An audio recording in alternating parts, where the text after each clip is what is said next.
గఠబంధన్కి వచ్చారు దగ్గరకు तो गठबंधन तो మీరు పోటీ చేస్తున్నప్పుడు మీకు ఎక్కువ సీట్లు రావాలి కదా. గఠబంధన్ ఓవైసీని ఎందుకు సార్ డినై చేసింది?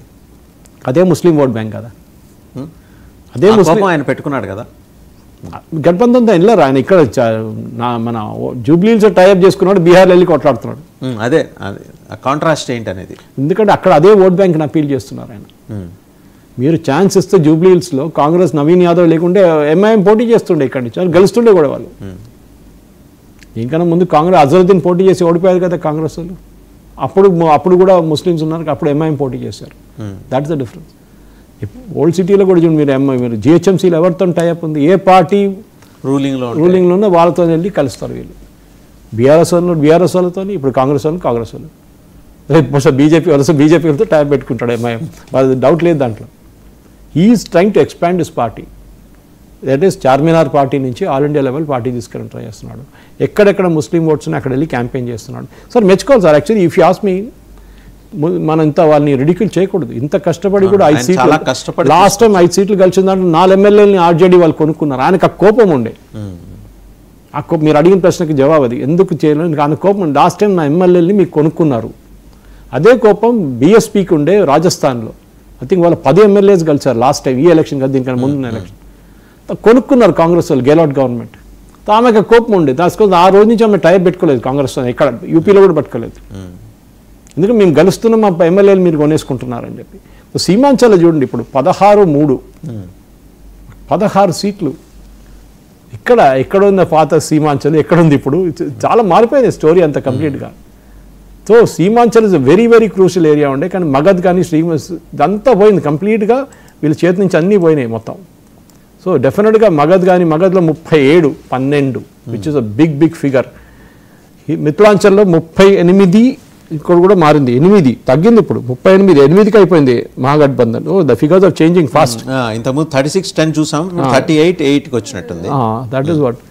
ఆంధ్రప్రదేశ్లో ఇట్ ఈస్ 24-1 ఒక్కదానికి వచ్చేసారు, వైపౌట్ కంప్లీట్గా మహాగఠబంధన్. సో ఇక్కడ this is absolute landslide. 201 cross చేసేసారు, 200 క్రాస్ చేసేసారు. సీమాంచల్లో చూడండి 16-3. అరే వాహ్, ఇది కూడా మారిపోయింది మొత్తం. This is minority area, Muslim dominated. Last time 16 కొట్టారు, లాస్ట్ టైం 12-7 ఉండే, ఈసారి 16 కొట్టేశారు. ఇది ఏం జరుగుతుంది అక్కడ అని అర్థం కావట్లేదు ఇప్పుడు నాకు. షాబాద్లో 22లో 18 చూస్తే ఇంతకుముందు 37 ఉండేది, ఇప్పుడు +8, 18-3. ఇప్పుడు షాబాద్లో 18-3. ఆంధ్రప్రదేశ్ 23-2. తిరుహుత్లో ఇట్ ఇస్ 56-8. అది మారలేదు, సేమ్ సిచ్యువేషన్ ఉంది అక్కడ. So definitely there is a huge change happening, and specially సీమాంచల్లో మనం పెద్ద చేంజ్ చూస్తున్నాం. మిథిలాంచల్లో పెద్ద చేంజ్ చూస్తున్నాం. Magadh is base huge change. Tirhut complete wipeout. ఆంధ్రప్రదేశ్లో కూడా వైప్అవుట్ కంప్లీట్గా. ఓకే, ఇప్పుడు లేటెస్ట్ ఫిగర్స్ నాదరం దాని ప్రకారం మగధ్లో 37-9 అంటున్నారు, 37-12. So this is again one more thing. Mithilanchal is 18-8, 26. So ఇది వాసుదేవన్ గారు ఏం చెప్తారు, ఒక బిగ్ స్టోరీ అన్నమాట. 38-8 అంటే ఆల్మోస్ట్ అన్ని ఏరియాస్ని ఎన్డీఏ కొట్టేసినట్టే లెక్క. కరెక్ట్. ఎందుకంటే 29 లాస్ట్ టైం మీరు 29 సీట్ గెలిచిన ఎన్డీఏ మిథిలాంచల్లో ఈసారి 38 గెలిచారు, which is a big number. And మిథిలాంచల్లో లాస్ట్ టైం ఆర్జేడీకి వచ్చింది 17 సీట్లు, ఈసారి 8కి తగ్గిపోయారు. గఠబంధన్ మొత్తం గఠబంధన్ గట్ అయిపోయింది కంప్లీట్గా. ఇక్కడ చూడండి, ఆంధ్రప్రదేశ్ చూడండి కంప్లీట్గా. నా సీమాంచల్ 24 వచ్చింది, 16-3 సీమాంచల్లో 16-3. ఆలోచించండి. Others 5, others must be Owaisi, MIM ఉంటుంది డెఫినెట్గా. సో ఇది ఫ్రించ్ ప్లేయర్ అయిపోయారు. ఆలోచించండి, ఎక్కడ రామ్విలాస్ పాస్వాన్ కొడుకు పార్టీ, చిరాగ్ పాస్వాన్ పార్టీ ఉందో, కాంగ్రెస్కి అంత కూడా రావట్లేదు. ఎంఐఎంకి కాంగ్రెస్ కన్నా ఎక్కువ సీట్లు వచ్చినాయి. ఐ థింక్ చిరాగ్ పాస్వాన్ అంటే ఆయన ఎలాగూ ఎన్డీఏలో ఉన్నారు, ప్రతిపక్షంగా కొంచెం ఓవైసీ కష్టపడి ఉంటే ఆయన అపోజిషన్ స్టేటస్ వచ్చేదేమో. ఆయన కొంచెం కష్టపడి ఉంటే. This is really stunning result. ఎందుకంటే ఇది మొత్తం సిచ్యువేషన్ మార్చేసింది అన్నమాట కంప్లీట్గా. మనం ఒక స్టార్టింగ్లో నాకు గుర్తుంది దూరదర్శన్ నుంచి బయటకు వచ్చినప్పుడు నేను పొద్దున వెళ్ళాను అనాలిసిస్ కోసం, బయటకు వస్తున్నప్పుడు ఖాళీ బీజేపీ 90, జేడీయూ 81. నా దగ్గర లేటెస్ట్ ఫిగర్స్ ఇక్కడ ఉందండి. దీంట్లో 201 and 36. 201, 36. ఇంకా తగ్గుతుంది.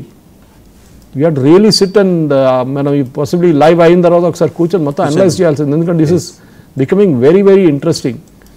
ఇది ఎక్కడికి వెళ్తుందో తెలియట్లేదు, ఎందుకంటే ఇది ఎక్కడ ఎండ్ అవుతుంది. ఈరోజు ఈవినింగ్ 6కి prime minister BJP head quarters reach అవుతున్నారు. ఆయన ఎప్పుడు మీరు చూస్తుంటారు, దీనికన్నా ముందు కూడా మహారాష్ట్ర ఎలక్షన్ గెలిచినప్పుడు, దాని తర్వాత రాజస్థాన్, ఛత్తీస్గఢ్ అండ్ మధ్యప్రదేశ్ ఎలక్షన్ కలిసినప్పుడు ఆయన వస్తారు. ఒక గ్రాండ్ ఎంట్రీ ఉంటుంది. 6 అంటే అది 7, 8 అవుతుంది. ఎట్లయినా రాత్రి కూడా ఉంటుంది. సో బహుశా మనం కూడా అనాలిసిస్ రేపు పొద్దున్న చూసుకోవడం బెటర్, ఎందుకంటే అందరూ లైవ్లో చూస్తుంటారు మోదీ గారిది. And 91 is BJP now. Latest figures prakaram 81 JDU and Chirag Paswan, Ram Vilas Paswan 21 leading and winning. MIM 5, Rashtriya Janata Dal, that is Tejasvi's party 26, 74 నుంచి 26 టోటల్ వైప్ అవుట్ కంప్లీట్గా. ఇక్కడే మీది ఎస్ఐఆర్ చాలా ఇంపార్టెంట్. 38 seats they lost. మీదే SIR మీరు తమిళనాడులో conduct చేయండి, west బెంగాల్లో కండక్ట్ చేయండి, మీకు ఇట్లాంటి రిజల్ట్సే వస్తుంది. ఈ ఫేక్ ఓటర్స్ అందరిని తీసేశారు. వీళ్ళు దీని మీదే బతికారు. ముందు మీకు గుర్తుంటుంది, ఇది ముందు ఈవీఎం వచ్చే ముందు బ్యాలెట్ పేపర్ ఉండే, అది ఒక ఇండస్ట్రీ ఉండే బీహార్లో. ఎలక్షన్ అంటే ఫస్ట్ బూత్ క్యాప్చరింగ్, వచ్చి బందుకులు పెట్టి పోలీసు వాళ్ళు పంపించేస్తారు, అందరు పంపించి కూర్చొని రోజంతా కొడతారు, స్టాంప్ కొడతారు. And it was known to everybody, అందరికి తెలుసు అది. కానీ అప్పుడున్న ఎలక్షన్ కమిషన్ వీళ్ళందరూ మాట్లాడతారు కదా, పెద్ద పెద్ద స్పీచ్లు ఇస్తారు, దే వర్ అబ్సల్యూట్లీ ఇన్ఎఫెక్టివ్. దాని తర్వాత ఈవీఎం తీసుకొచ్చిన, ఎందుకు ఈవీఎం అబ్జెక్ట్ చేస్తున్నారు? ఎందుకంటే ఈవీఎం మీరు ఎంత అట్లా కూర్చొని కొట్టలేరు కదా, మీకు ఒక టైం ఉంటుంది, ఒక నిమిషమైనా పడుతుంది ఒక ఓటుకి. చేయలేరు, క్యాప్చర్ చేయలేరు. ఈవీఎంస్ మీరు ఏం చెప్తారు, సీసీటీవీలు పెడుతున్నారు, సెక్యూరిటీ ఫోర్సెస్ స్ట్రిక్ట్ చేసేస్తారు, ఆ అబ్జర్వర్స్ పెట్టారు మీరు.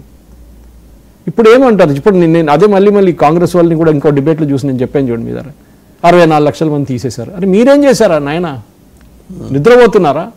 మీ చేతికి మీకు లిస్ట్ ఇచ్చారు కదా, మీరు ఆ లిస్ట్ ప్రతి ఓటర్ బూత్కి ఇచ్చారు కదా. మీ ఏరియాలో ఉన్నప్పుడు, మీ బూత్ ఇన్ఛార్జ్ ఉన్నప్పుడు మీకు తెలుసు మీ పక్కన ఇంట్లో ఫ్లాట్లో ఎవరు ఉంటారు, ఇక్కడ ఉంటారు, మీకు అందరు తెలుసు. మళ్ళీ వచ్చే ప్రెస్ కాన్ఫరెన్స్ చేసి పీపీటీలు పెట్టి, అది చూడండి ఈమె సునీత, ఈమె స్వీటీ, ఈమె సరస్వతి, వీళ్ళందరూ వచ్చి ఓటేశారు, బ్రెజిలియన్ మోడల్ ఫోటో పెట్టుకుని. మీకు తెలుసు డెడ్ లైన్ ఉంది. ఎలక్షన్ పిటిషన్ ఫైల్ చేయాలంటే హర్యానాలో 26 ఎలక్షన్ పిటిషన్స్ ఫైల్ అయినాయి.